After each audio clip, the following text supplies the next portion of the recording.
Thank you. Good morning, Your Honors. Jeffrey Isaacs on behalf of the defendant appellant Kaine Wen. I'm here with Lydia Hockmeister. Mr. Wen is appealing from 3 orders of the district court. As we've identified in our briefs, there were multiple problems with each of these orders. I'd like to start with the order denying Mr. Wen's application to reopen discovery. That, of course, is reviewed under an abuse of discretion standard. But here at the outset, I would like to note that the district court applied the wrong legal analysis. You start, of course, with Rule 16b-4, which allows for scheduling orders to be modified for good cause. But that's just the first step. The second step is then to, the analysis requires, why are you seeking to modify the scheduling order? Here, the district court inexplicably assumed that, and this is a reading from the district court's order, assumed that a party who satisfies Rule 16's good cause standard, that party must still satisfy Rule 15. But Rule 15 has nothing to do with anything in this case. That has to do with amending pleadings. Can you tell me what due diligence was shown by Mr. Wen to really get those 2 depositions that he's seeking, the purpose for the opening of discovery? What due diligence he showed during the period of time between May 22 and December 22? Well, he was in custody the entire time that discovery was open. He was in custody until August, and then he was not in custody after that. He was in the FC, I believe. RRC. But that is still custody. You have to report there. He had at that point he was pro per. You understand that when someone is in an RRC, they have, among other things, they have all sorts of liberties, including meeting with lawyers, appointments, medical, and there's a whole series of things that he could have done. He did nothing. Well, also, wasn't he represented by counsel a certain portion of the time? For 8 months? Wasn't he represented by counsel? He was represented by counsel for the first 8 months he was in custody, and I want to come back and answer your question, Your Honor.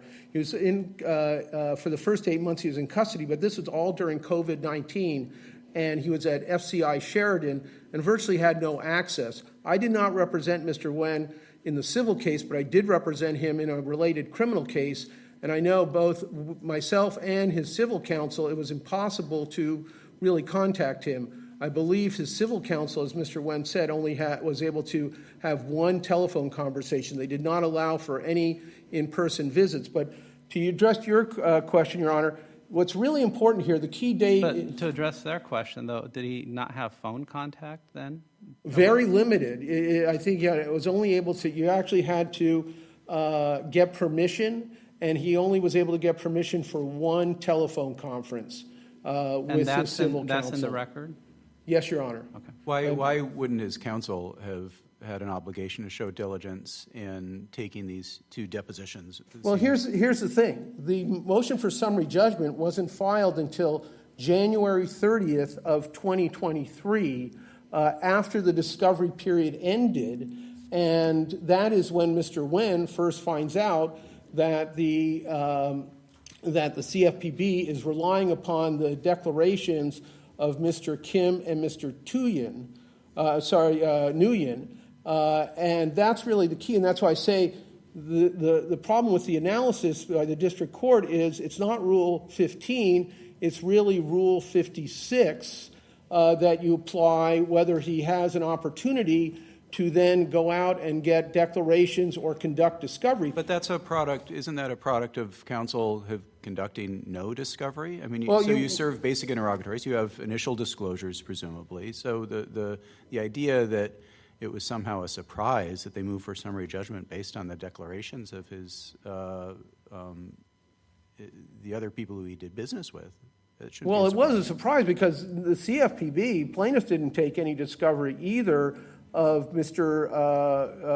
Kim or Mr. Nguyen. And so if I was representing Mr. Wen at the time, I would not be taking their depositions until I actually saw what they were going to say. Well, but all of the witnesses were identified at the onset of this case. But not who knew what they were going to say? Mr. Wen was, Mr. Kim and Mr. Nguyen. And that's what you get a deposition and request one. Well, that's also why you have Rule 56, which allows for, once you see the motion, and this was not a small motion for summary judgment. We're dealing with a pro per defendant. This is 1,500 pages of motion papers. I believe that there was in excess of 100 exhibits. There were 29 declarations. So you're not going to really know what it is you need to address in something like this until you actually see it. And that's exactly why you have Rule 56, which allows for the court to provide or open discovery to address something like that if you don't have a chance. Mr. Wen never had a chance to conduct any discovery in opposing this. And here's the thing, though. Why not? The district court ultimately modified the order and his scheduling order and extended the trial date to, I believe, September of 2023, the motion hearing date to April of 2023. Why not just allow Mr. Wen to conduct discovery? He wanted to take 2 depositions and serve some written discovery to understand what type of money had already been collected so he could argue to reduce the amount of the restitution, the legal restitution. But the question is, was that an abuse of discretion?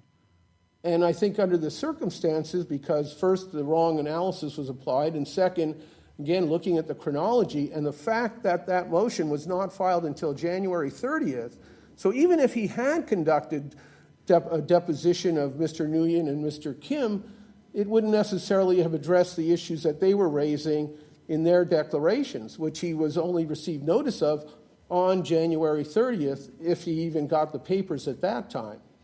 But he didn't even request reopening of discovery until one day before his opposition brief was due to the summary judgment motion. I mean, you'd think, it would have been, if he was acting diligently immediately when the summary judgment motion was filed, he'd ask to have discovery.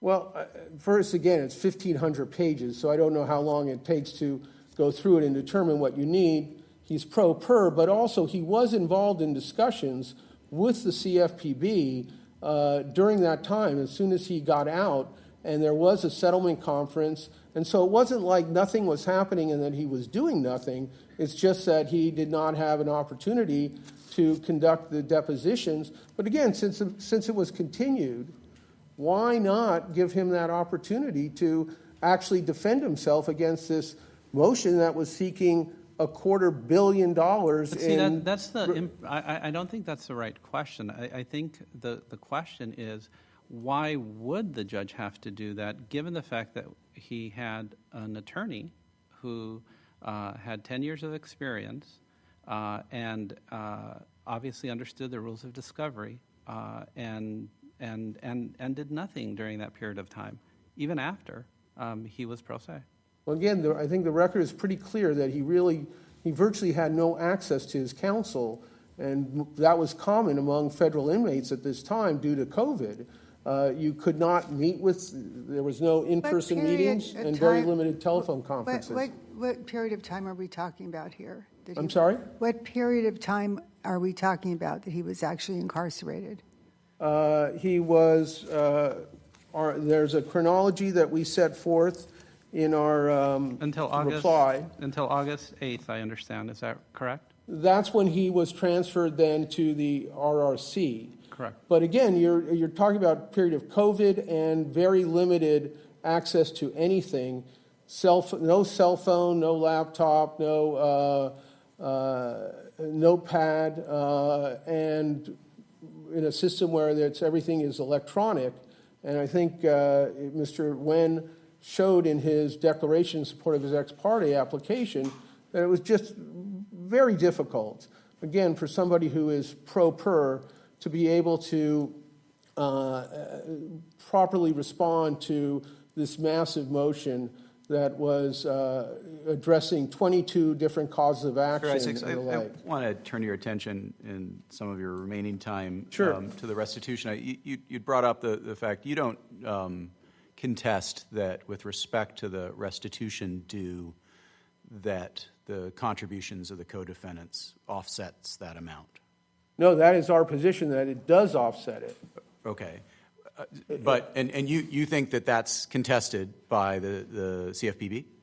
Well, it's not in the judge's order, and it's not in the final judgment. The final judgment just says pay $94 million, and that's what the CFPB tried to collect from that him. may be something we'll seek clarification of from your friends. With respect to the request for the hearing, why else would you be entitled to a hearing? Well, we think that there were genuine issues of material fact in dispute relating to what the correct amount was, but principally it has to do with, as Your Honor said, reducing that amount, which could be considerable. As we documented in our brief, there was, in the record, there's about $124 million in judgments and settlements, and we approximated about $25 million had been already collected. That was 2 years ago. We know that there was additional monies collected since then. So we're talking about a substantial reduction in that, which could affect the civil penalties as well. And of course, under the civil penalties, we're contesting that Mr. Wen was entitled to, now under the Jarsky opinion, was entitled to a jury trial on that issue. And if there's no more questions, I'll reserve the remainder of my time. All right. Thank you, counsel. Thank you, Your Honors.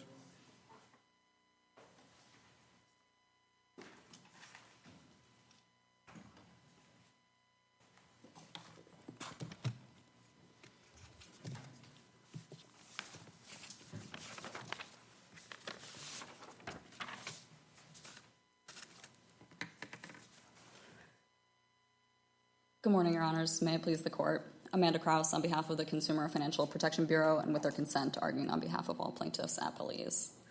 I'd like to start by setting the table a little bit. The summary judgment record in this case is clear that Mr. Wen is liable for his role in a deceptive student debt relief scheme. Actually, I'm sorry, but if you could actually turn to one issue that I'm trying to understand, and I want to make sure I'm clear on your position. Sure. If 5565C3 requires the court to take into consideration the size of the defendant's financial resources,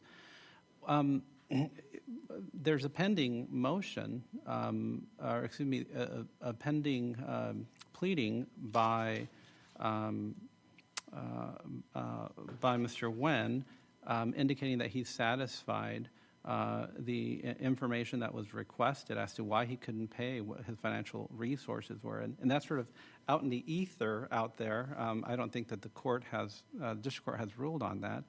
But then, but if should we send it back so that the court can consider that before issuing the civil penalty? No, Your Honor. This court can affirm the judgment on the penalty on the record before it. The issue that's pending before the district court is a pending motion for contempt filed by the receiver in this case for Mr. Wen's failure to turn over assets in violation of the final judgment.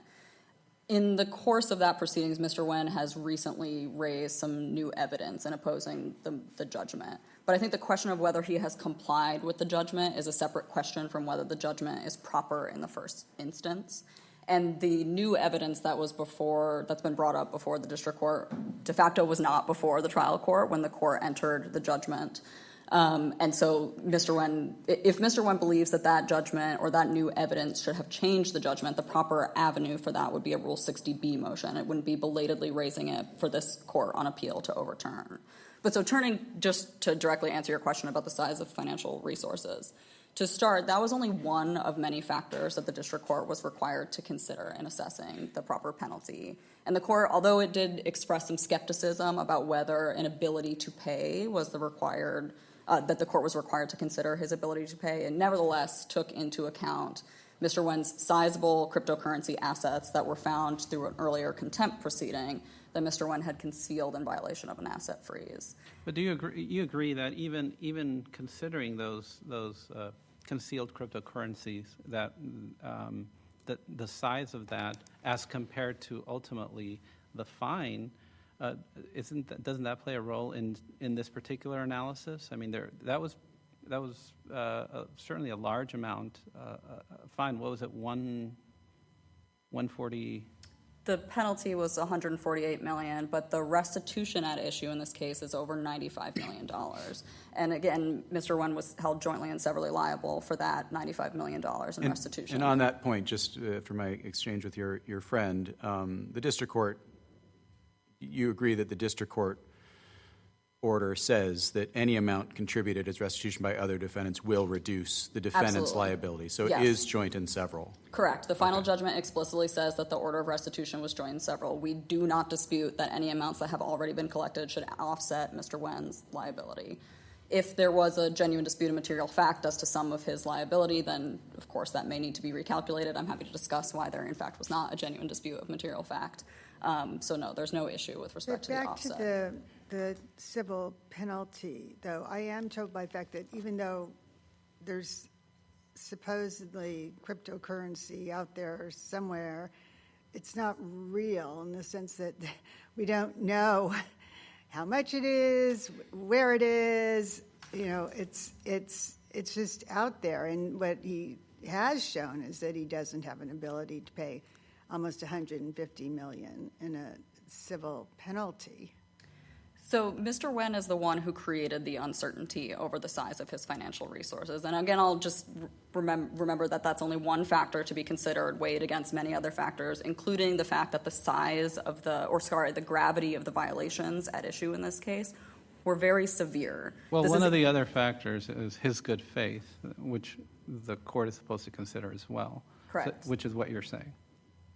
Yes, and I think that Mr. Wen's course of conduct over the course of this case certainly establishes that he did not demonstrate the requisite good faith to get any mitigation of the penalty. That's demonstrated by the fact that he shifted company operations to try and conceal the company's operations from law enforcement. He deleted emails and text messages once the company's operations were coming to light. And then he hid assets in violation of a court-ordered asset freeze. And so Mr. Wen's long course of conduct, particularly with respect to the cryptocurrency, demonstrates both that the size of financial resources is probably not a factor that the court was required to mitigate here, and also that he demonstrated bad faith. So just to walk through a little bit about the evidence of the cryptocurrency. So to start, on a financial disclosure form that Mr. Wen was required to complete through the preliminary injunction, he first stated that he had no cryptocurrency whatsoever. When the Consumer Financial Protection Bureau discovered that there were some inaccuracies in his withholding or in his statements, we pressed him on that. And only at that point did he disclose for the first time that he had some cryptocurrency, but not all of it. Then after a show cause hearing on the Bureau's first motion for an order to show cause, he then disclosed slightly more, but still not everything. He really, through the course of this case, has only provided information when pressed by it and when required through evidence that made it clear that he simply couldn't hide it any further. The district court in the first order to show cause hearing described Mr. Wen's conduct as a cat and mouse game, which I think is exactly right. So again, he's the one that created the uncertainty about the size of his financial resources, which I think shows that it's appropriate that the district court didn't mitigate the penalty on that basis.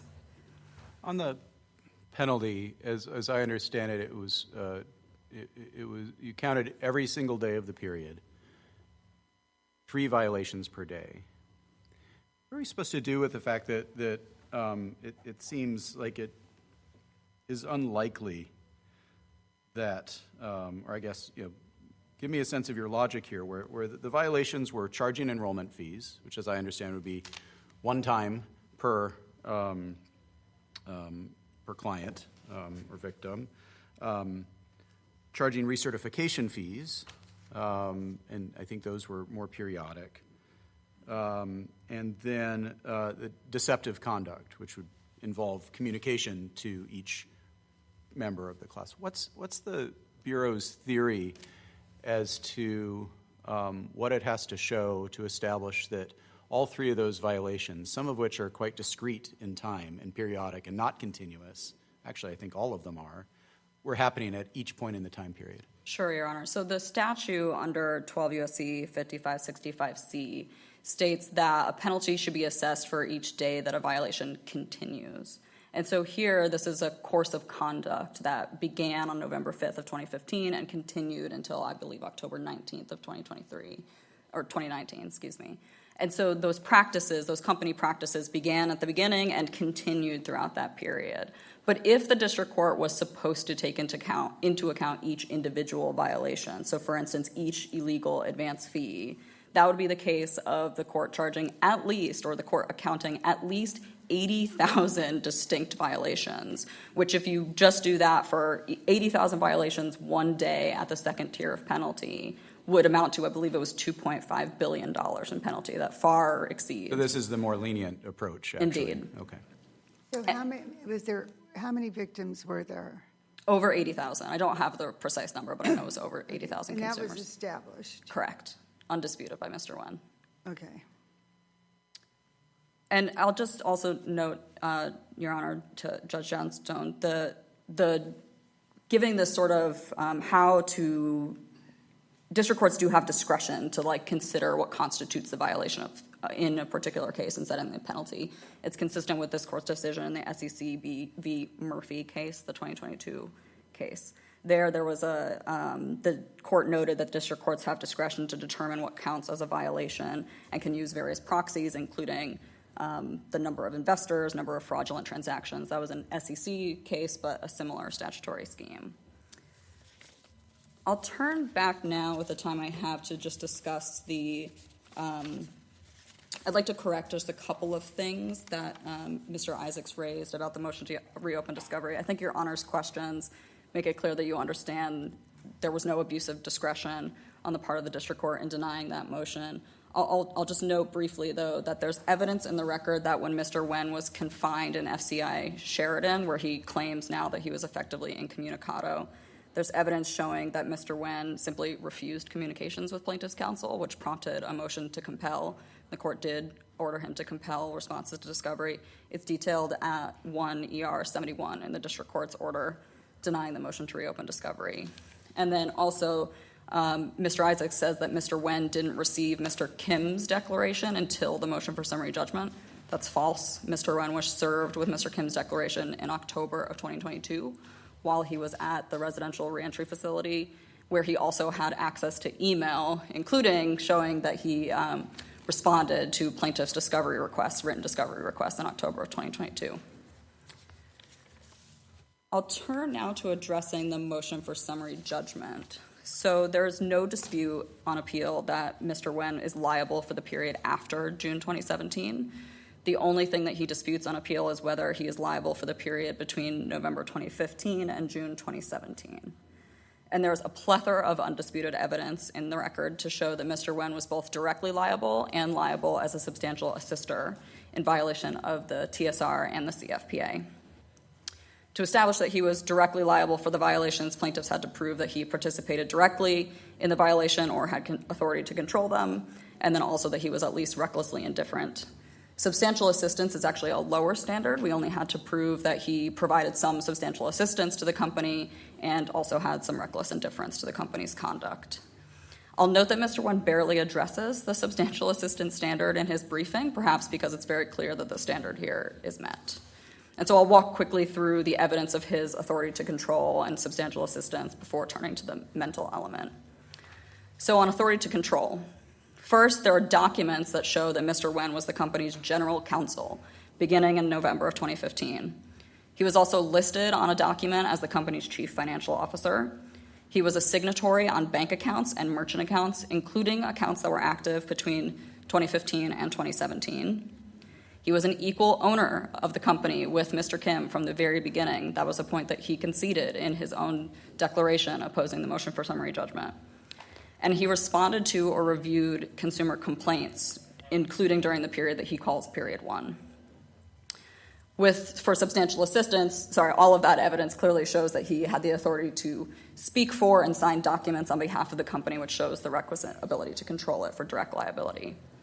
For substantial assistance, all plaintiffs had to establish is that he provided more than mere casual or incidental assistance to the company. Again, here, he was the company's general counsel. In his own declaration, he notes that he provided help with budget issues. That is enough, more than enough to meet that threshold. With respect to the mental element, again, there's plenty of evidence, undisputed evidence in the record to show that Mr. Wen knew of or consciously avoided knowing of the company's violations. That's shown by a November 2015 agreement that Mr. Wen signed as general counsel, acknowledging that the company had to comply with the telemarketing sales rule and the Consumer Financial Protection Act. Again, he's the general counsel, and yet he took no steps to ensure the company complied with those laws. He also discussed the company's fee schedule with Mr. Kim in an email in period 1. That's in April of 2016. That email is at 1 SER 95. Mr. Wen also acknowledged in his declaration that Mr. Kim had made him aware of the alterations to consumers' family sizes in their income-driven repayment plan applications. And again, he reviewed and responded to consumer complaints, including consumer complaints that acknowledged that the company had charged illegal upfront fees, and he responded to a consumer who complained that she had been scammed because the company inflated her family size on the loan application. And also, all of this evidence is only what remains after Mr. Wen undisputedly deleted company emails and his text messages through the course of this proceeding.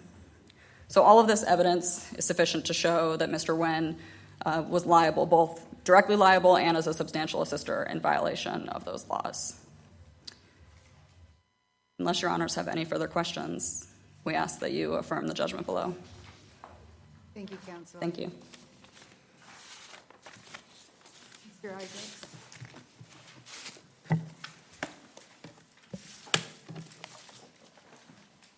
Thank you, your honors. Real quick on this issue of the cryptocurrency. I believe counsel said that this is new evidence that Mr. Wen is putting forth, and that's not correct. The district court's contempt order was entered on January 6, 2023. It had included in it 2 purgation provisions with a deadline of January 17, 2023. And this required Mr. Wen to make detailed disclosures. He, in fact, filed a lengthy and detailed declaration on January 17, 2023, prior to the deadline.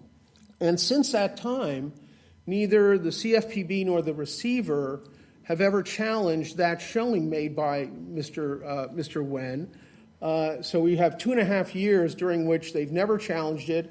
They've not produced any evidence that he is somehow still holding cryptocurrency secretly. And furthermore, the contempt order provided for a $1,000 a day sanction if Mr. Wen failed to purge himself. The district court was never asked to impose that sanction, never did. That ruling merged with the final judgment. Counsel, what should we do about that motion? Should we do a limited remand or? I think certainly, that motion has now been under submission, was filed, I think in August it'll be 2 years, and in September it'll be under submission for 2 years. That's the receiver's motion, post-judgment, to have Mr. Wen held in contempt. When we came into the case, we filed a supplemental memo asking that the district court deny the motion and also find that Mr. Wen had purged himself of the contempt, which by complying with the purgation provisions, these are the district court's purgation provisions, nobody's challenged the showing that he made, and I think that goes exactly to this issue of his financial resources to satisfy a $148 million civil penalty. If it's a post-judgment motion, though, I mean, it's not something that we can consider. Well, the CFPB raised that issue to try to support the district court's determination that Mr. Wen still had access to substantial resources in order to satisfy this penalty, he's already turned over more than $10 million in assets, including considerable assets that were not the product of this scheme, which, according to Mr. Wen, he only received about $1.5 million.